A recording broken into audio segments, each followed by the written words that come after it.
মসজিদের গেটও আবার দুই পাশে কিছু ভিক্ষুক বসা থাকে।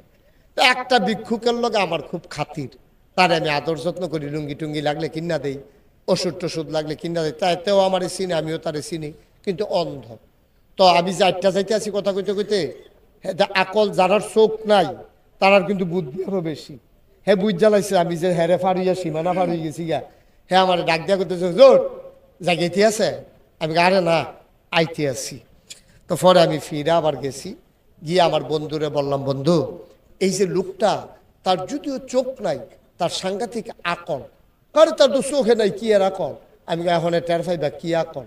তখন আমি গিয়া সেরা তারে 10 টাকার একটা নোট বার করলাম পকেটতে। 10 টাকার একটা নোট বার করে তার হাতও দিয়া আমি কইলাম, এই নাও, তোমারে আজকে আমার বন্ধু আইসে তো, খুশি হই একটা 100 টিক্কা নোট দিলাম। দিছি কত? হ্যাঁ, 31 মাসে কথা কইতেন না, কয় টাকা দিছি? জোরে কর না, কয় টাকা কইছি? কত তে করছি কি, তার টেহাটা এমনি হাত লইয়া কিতা জানি এমনি কোনাটা দিয়ে ঘুরান দিয়া কয়, শয়তানি করেন? আমি কই, কি শয়তানি? কয় 10 টিক্কা। সুবহানাল্লাহ কইতেন না? পরে সব জায়গা থেকে কইয়া দেওয়া